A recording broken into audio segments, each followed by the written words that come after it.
दोस्तों, आज हम आपको ले चलने वाले हैं एक ऐसी जगह जो दुनिया की सबसे खतरनाक और पावरफुल जगहों में से एक है। एक ऑफशोर ओनाइल प्लेटफॉर्म जहां से निकलता है वो काला सोना जो पूरी दुनिया की इकोनॉमी चलाता है। सोचो एक पल के लिए, आपकी गाड़ी का पेट्रोल, आपके घर की गैस, आपके मोबाइल का प्लास्टिक, सब कुछ शुरू होता है यहाँ से। लेकिन क्या आपने कभी सोचा है कि यह तेल जमीन के नीचे से निकल के आपके हाथ तक कैसे पहुंचता है? वो प्रोसेस इतना कॉम्प्लेक्स है, इतना डेंजरस है और इतना अमेजिंग है कि देखकर आपकी आंखें खुली की खुली रह जाएंगी। आज की इस वीडियो में हम स्टेप बाय स्टेप देखेंगे कि एक ऑफशोर प्लेटफॉर्म पर क्रूड ऑयल कैसे एक्सट्रैक्ट होता है, कैसे स्टोर होता है और कैसे एक जॉइंट टैंकर शिप में लोड होता है। यह प्रोसेस एक इंजीनियरिंग का मास्टरपीस है जिसमें हजारों वर्कर्स, माइल्स, लंबी पाइपलाइंस और बिलियंस का इक्विपमेंट काम करता है। तो अगर आपको इंजीनियरिंग पसंद है, टेक्नोलॉजी अच्छी लगती है या बस आप कुछ नया सीखना चाहते हैं तो यह वीडियो आपके लिए ही बनी है। चैनल को सब्सक्राइब जरूर करें क्योंकि ऐसी रेयर वीडियोस सिर्फ यहाँ मिलती हैं। चलते हैं, शुरू करते हैं इस इनक्रेडिबल जर्नी को, सी बेड के अंदर से लेकर टैंकर शिप के टैंक तक। सबसे पहले समझते हैं कि यह ऑफशोर प्लेटफॉर्म होता क्या है और यह समुद्र के बीच में क्यों होता है, जमीन पर क्यों नहीं। दोस्तों, क्रूड ऑयल सिर्फ जमीन पर नहीं होता। दुनिया का एक बड़ा हिस्सा तेल समुद्र की गहरी तह के नीचे यानी सी बेड के अंदर छुपी हुई रक्स में होता है। वहां तक पहुंचने के लिए इंजीनियर्स ने बनाया एक ऐसा मेगा स्ट्रक्चर जो समुद्र के ऊपर खड़ा रहता है, जिसे कहते हैं ऑफशोर ऑयल प्लेटफॉर्म या ऑयल रिग। ये प्लेटफॉर्म्स 3 प्रकार के होते हैं। पहला फिक्स्ड प्लेटफॉर्म जो सीधा सी बेड में काट दिया जाता है। दूसरा फ्लोटिंग प्लेटफॉर्म जो पानी पर तैरता है मगर एंकर्स से टिका होता है। और तीसरा FPSO यानी floating production storage and offloading vessel जो एक फ्लोटिंग फैक्ट्री की तरह काम करता है। इनकी हाइट 300 से 600 फीट तक होती है, मतलब ये कुतुब मीनार से भी ऊंचा होता है। एक बड़े प्लेटफॉर्म पे 200 से 500 वर्कर्स रहते हैं जो 24 घंटे 7 दिन काम करते हैं। इनके पास hospital, helipad, gym, dining hall सब कुछ होता है क्योंकि यह लोग महीनों तक घर नहीं जा सकते। ये प्लेटफॉर्म्स इतने स्ट्रांग होते हैं कि 30 मीटर ऊंची वेव्स और कैटेगरी 5 तूफान भी इन्हें हिला नहीं सकता। एक ऑफशोर प्लेटफॉर्म बनाने में 5 से 5 बिलियन लगते हैं। सोच लो कितना बड़ा इन्वेस्टमेंट है ये। और इसके बावजूद ये एक जरूरी काम करते हैं जो पूरी दुनिया की एनर्जी नीड पूरी करता है। अब आते हैं सबसे एक्साइटिंग पार्ट पे, ड्रिलिंग यानी जमीन के अंदर तेल ढूंढना और उसे ऊपर लाना। ये प्रोसेस शुरू होता है एक स्पेशल मशीन से जिसे कहते हैं रोटरी ड्रिल। इसका ड्रिल बिट एक तेज डायमंड या टंगस्टन कार्बाइड का बना होता है जो पत्थर जैसे हार्ड रक्स को भी काट सकता है। ड्रिल बिट को घुमाने के लिए ऊपर एक बड़ी मशीनरी लगाई जाती है जिसे डेरिक कहते हैं। ये वो लंबा टावर होता है जो आपने प्लेटफॉर्म्स की तस्वीर में देखा होगा। ड्रिलिंग करते वक्त एक स्पेशल लिक्विड नीचे भेजा जाता है जिसे ड्रिलिंग मड कहते हैं। ये कोई एक्चुअल कीचड़ नहीं होता बल्कि ये एक इंजीनियर्ड केमिकल मिक्सचर होता है जो रक्स को ठंडा रखता है, ड्रिल बिट को लुब्रिकेट करता है और प्रेशर कंट्रोल करता है। ड्रिलिंग 1000 से 5000 मीटर की गहराई तक होती है। पहले समुद्र का पानी क्रॉस करो, फिर सी बेड की रक्स और फिर 3 अलग जियोलॉजिकल लेयर्स के ऊपर से गुजरो, तब मिलता है वह रिजर्वायर जहां तेल है। जब ड्रिल ऑयल रिजर्वायर तक पहुंच जाता है तो एक बड़ा डेंजर होता है, ब्लो आउट।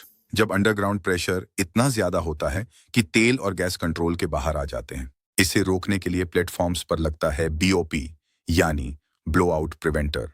यह एक मैसिव वॉल्व सिस्टम होता है जो इमरजेंसी में पूरी वेल को बंद कर सकता है। 2010 में डीप वाटर होराइजन में यही BOP फेल हुआ था और दुनिया का सबसे बड़ा ऑयल स्पिल हुआ था। एक वेल को ड्रिल करने में 60 से 100 दिन लगते हैं और एक प्लेटफॉर्म में एक साथ 20 से 40 वेल्स ड्रिल हो सकती हैं अलग अलग एंगल्स पे। जब वेल तैयार हो जाती है तो शुरू होता है एक्सट्रैक्शन का प्रोसेस यानी तेल को जमीन के अंदर से ऊपर खींचना। और यहाँ एक इंटरेस्टिंग बात है, बहुत बार तेल को पंप नहीं करना पड़ता क्योंकि अंडरग्राउंड इतना ज्यादा प्रेशर होता है कि तेल खुद ऊपर आ जाता है। इसे कहते हैं नेचुरल फ्लो। जैसे एक सील्ड बोतल को खोलो तो पानी खुद बहने लगता है। लेकिन जब प्रेशर कम होता है तो यूज करते हैं सबमर्सिबल पंप्स या गैस इंजेक्शन, जिसमें गैस को वापस नीचे डाल के प्रेशर बढ़ाया जाता है। अब प्रॉब्लम यह है कि जो लिक्विड ऊपर आता है वो सिर्फ क्रूड ऑयल नहीं होता, उसमें मिक्स होता है पानी, नेचुरल गैस, सैंड और केमिकल्स।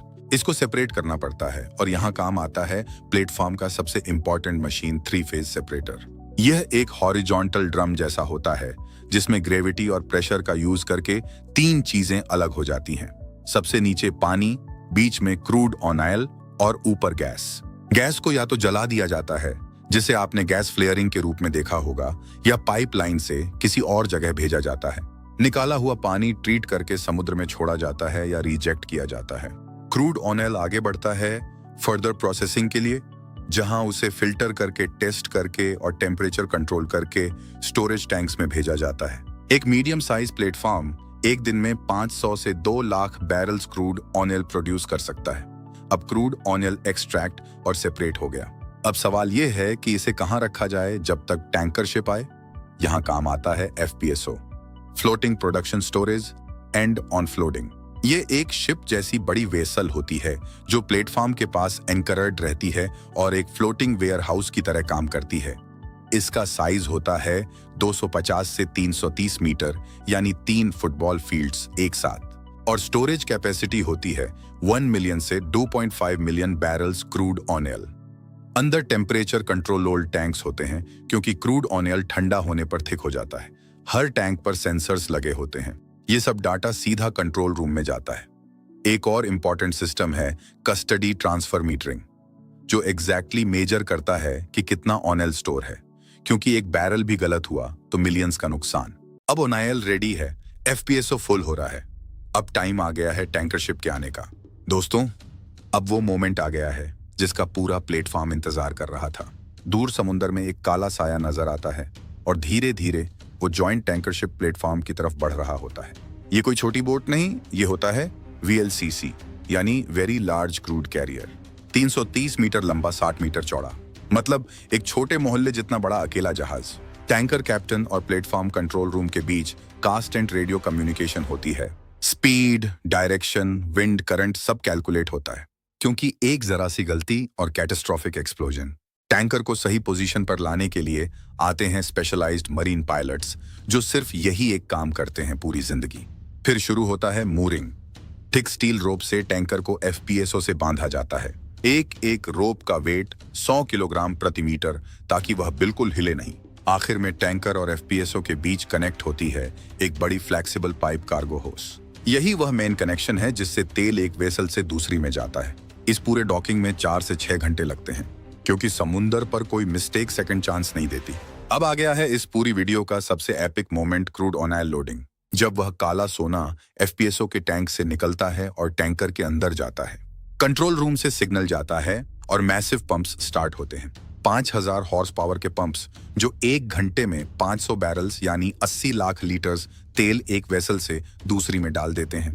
पूरी लोडिंग में 24 से 48 घंटे लगते हैं। कोई स्पार्क नहीं, कोई फ्लेम नहीं। डेडिकेटेड ऑयल ट्रांसफर टीम हर मिनट अलर्ट रहती है। जब सारे टैंक्स फुल हो जाते हैं, हर एक लीटर का हिसाब होता है और डॉक्यूमेंट्स साइन होते हैं जो बिलियंस डॉलर्स का ट्रांजैक्शन कंप्लीट करते हैं। फिर मूरिंग लाइंस खुलती हैं और वो जॉइंट टैंकर धीरे धीरे हॉररजन की तरफ बढ़ जाता है, भारी तेल से लदा दुनिया की जरूरत लेकर। वो टैंकर अब रिफाइनरी की तरफ जा रहा है, जहां से बनेगा आपका पेट्रोल, डीजल, प्लास्टिक और मेडिसिन्स। तो दोस्तों, अगली बार पेट्रोल पंप पे एक पल रुक के सोचना उन हजारों वर्कर्स के बारे में जो समुंदर के बीच रात दिन काम करते हैं, ताकि आपकी दुनिया चलती रहे। अगर आप डेली लाइफ में क्रूड ऑयल से बनी चीजें यूज करते हैं तो कमेंट में लिखें क्रूड ऑयल। अगर वीडियो पसंद आई तो लाइक, शेयर और सब्सक्राइब जरूर करें।